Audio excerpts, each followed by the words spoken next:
off 19,000 people removed who shouldn't be here. As with the NHS, with prisons, the economy, everything else, we're clearing up the mess that they lost. Leader of the Opposition, Kemi Badenoch. Later today, the Prime Minister is meeting the family of Sir David Amess. Sir David gave this House and our country 40 years of service.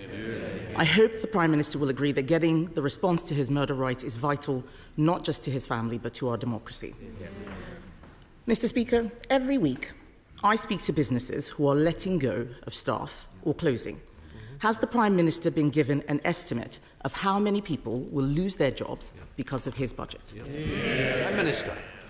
Mr. Speaker, just on the question of Sir David, he was a deeply loved and respected colleague, and behind me is the plaque, as is the plaque to Joe Cox in front of me. And I know this was deeply felt by the House, but particularly, as I acknowledged at the time, by the party opposite, who lost a colleague and a friend in the most awful of circumstances. Mr. Speaker, I am meeting the Amess family later on today, and will make sure that they get answers to the questions that they ask. Mr. Speaker, in relation to businesses, I'm really pleased to say we've got thousands of new jobs into the economy. We've got more investment in the last 20 years, an absolute record. Wages are up higher than prices. 3 interest rate cuts, the best boost for the cost of living for a very long time. Mr. Speaker, the Prime Minister needs to get out more. Inflation is up, and estimates of job losses are between 130,000 and 300,000. Okay. His tax rises are hurting every sector of the economy. Things are getting worse for nurseries. Nurseries are writing to stressed parents right now, telling them that fees will go up because of his jobs tax. Can he explain how more expensive childcare is good for the economy or for working families struggling to make ends meet? Well, Mr. Speaker, we're putting in childcare. Look at the breakfast clubs, 2 in her constituency. But she's rather forgetting the £22 billion black hole that they left, that we had to deal with. That's why we had to take the necessary but right measures we did in the budget. And what's her response? Not that she'd reverse them. Oh, no, she doesn't say that. She attacks what we've done, but she doesn't say she would reverse it, because she wants all the benefits of our budget in returns of investment, but she doesn't want to pay for it. That's how we got into the mess in the first place. Mr. Speaker, the Prime Minister is out of touch, because he should know that nurseries are charging over £2,000 for full-time care. That's £24,000 a year after tax, and he's talking about 60p breakfast clubs. He has no idea what people out there are experiencing, and it is not just the families.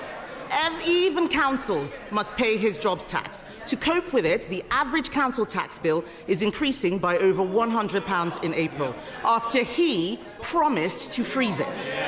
Hard-working families' money is going to the Chancellor instead of social care and fixing potholes. Why should these families pay more for less? Well, she really shouldn't denigrate what she calls, I think, 60p breakfast clubs. She should be welcoming them. And she asked about council tax, Mr. Speaker. The Tories put up council tax every year for 12 years. Their manifesto, Tory LGA manifesto, government should remove the caps on council tax. And then Hampshire Council, Tory, wanted a 15% increase. We said no. Slough Council, again, Mr. Speaker, Tory, wanted 3%. We said no. Windsor and Maidenhead, Tory, now Lib Dem, wanted 25%. We said no. We're the ones that are doing the right things to get this country on the right track. Mr. Speaker, the point is he promised to freeze, and they are going up. And if he wants to talk about councils, let's look at Liverpool or maybe Birmingham, where the rubbish is piling up so high, people vote Labour and all they get is trash, just like what he's saying at the dispatch box.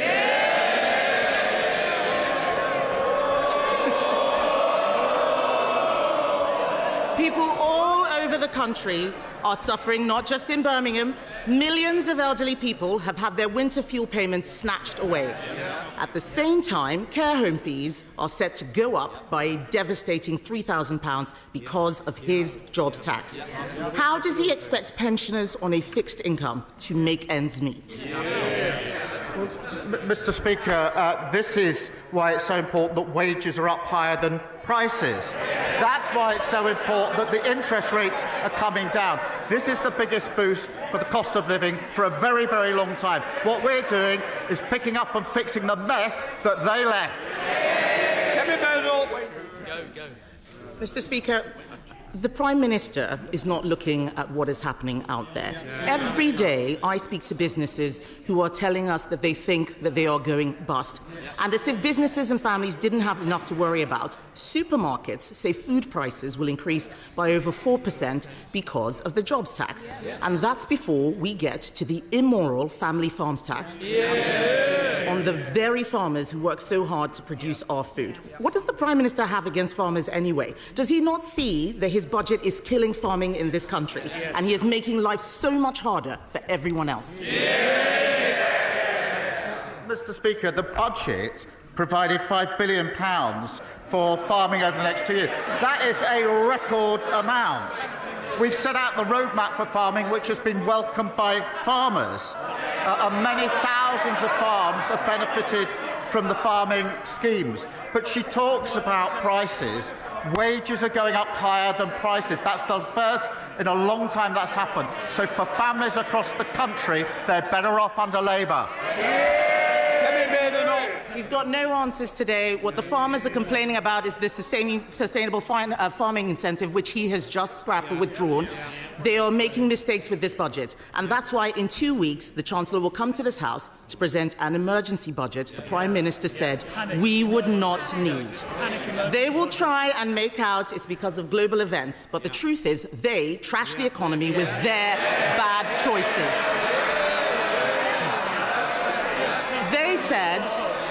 They said they'd look after pensioners. Then they snatched winter fuel payments. They said that they would be pro-business, but they hiked taxes on jobs. And he, Mr. Speaker, he promised to freeze council tax, but it's going up by £100. This is a high-tax, low-growth, job-killing government. Will he use the emergency budget to fix the mess he's made? Mr. Speaker, inflation under them 11%, £22 billion black hole, a mini-budget that made us the laughing stock of the world, and they want to give lectures on the economy to us. No, thank you very much.